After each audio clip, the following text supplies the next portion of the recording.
So this is a team that has a bunch of assets, a bunch of things. They're ripe for a trade, not a secret. They've been aggressive on the trade market, also not a secret. They reportedly chased Larry Markkinen.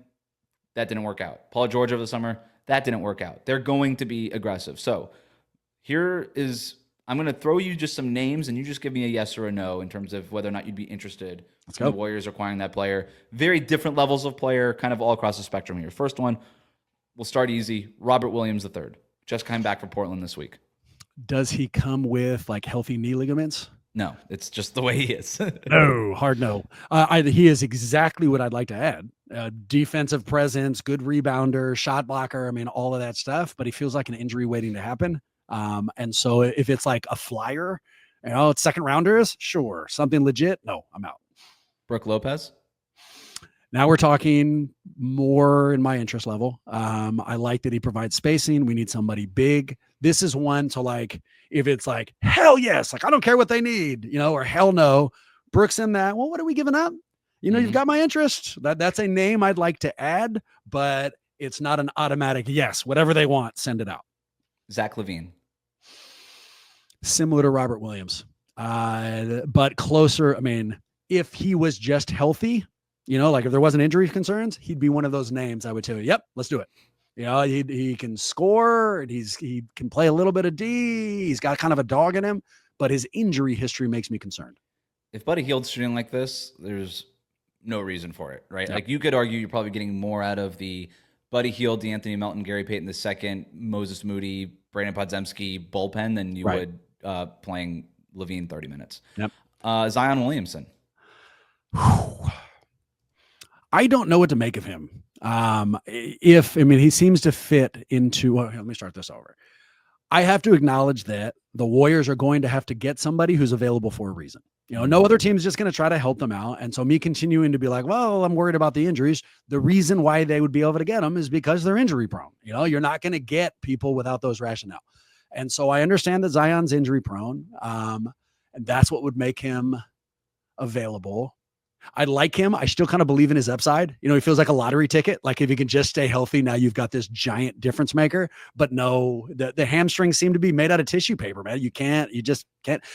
Not only can you not trust him, he screwed me on my fantasy team last year. And so I haven't forgiven him for that at all. So I just can't do it. So he's out. Yeah.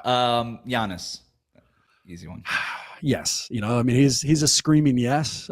But can I be honest with you? I'll give you another name from the Milwaukee fire sale if it happens. Bobby Portis. It's like no one's talking about it. It's not a thing, but I think you'd have to give up way less. He can actually shoot the three a little bit. And if he locks in and it's he and Draymond, we would be that team nobody wants to play. We'd be tough and FUE.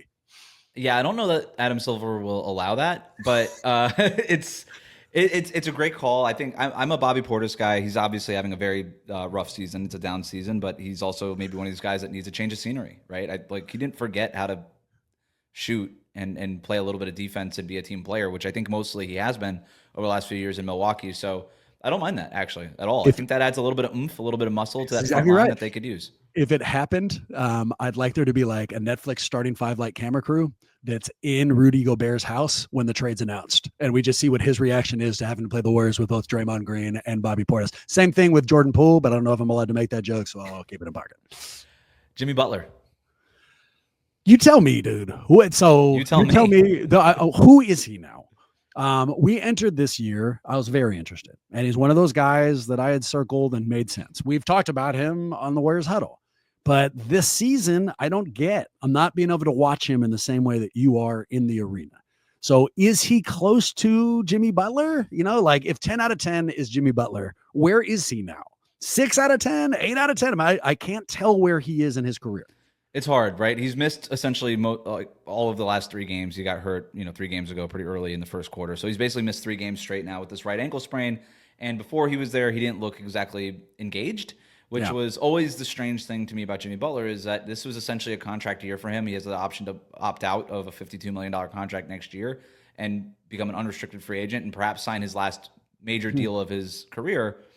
And so, contract year. There's a lot of motivation. There's a lot of reasons to come out engaged and motivated the way that he wasn't last year, quite frankly. And so But my thing going into this year was want to and ability are very two different things. And he's 35 years old, and sometimes you just don't got it anymore.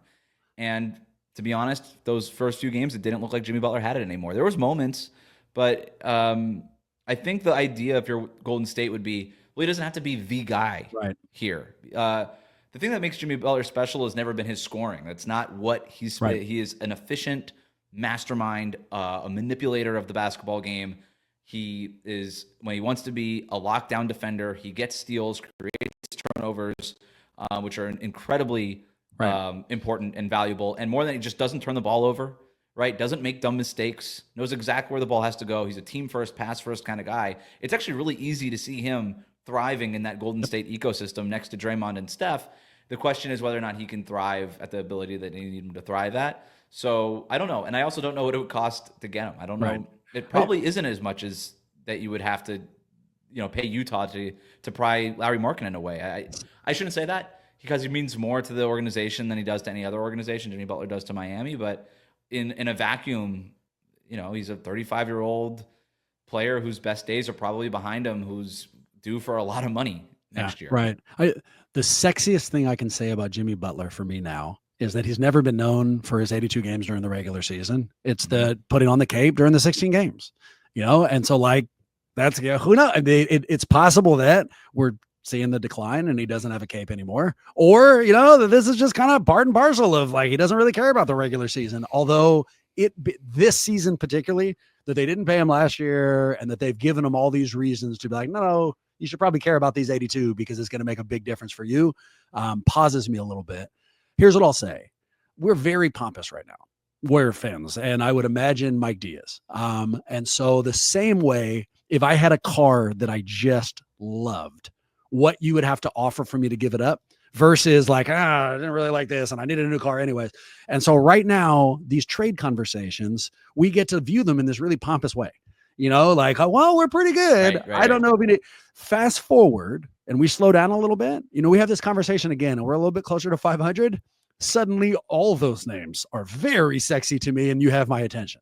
But right now it just feels like let's see what we got.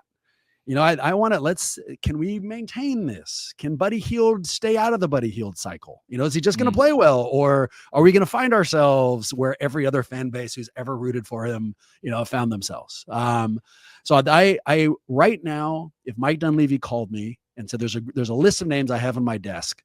Do you want to hear them or should we wait to see what happens? I'd go with the second option. I'd be like, keep that list handy. Don't ball it up and throw it away. There's a chance we're going to be revisiting it soon.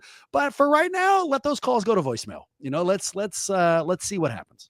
Let's say it was Rob Pelinka that was calling. Well, then that makes the difference. 100%. LeBron James. Where are you on that? Because you're a Warriors fan. There's been a lot of battles between the Warriors and LeBron James over the years. This is purely hypothetical, but I also think that it's not a secret that the Warriors would be very interested in LeBron. I mean, post-Olympics, dude. Post-Olympics. If they had brought in, after watching that, I mean, to bank what you're saying, post-Olympics, if it needed not only to bring in Bronny, I don't know, does LeBron have a daughter? I would have been like, yep, bring her in too. I don't care. I loved watching them play together. As an older sports fan, I loved kind of watching their age group continue to do it. And so 1,000% I would have been on board. I mean, 1,000%, I would have thrown away all the hatred I've had. And yes, let me acknowledge, I've hated LeBron as a passionate fan who is in constant finals matchups over and over. And I couldn't stand him. You and I have had arguments on air about LeBron versus Jordan, all of that. Right. But following the Olympics, I was 1,000% on board. So it's not just the concept of LeBron to the Warriors. I'd do it. He still fits into the same group right now for me.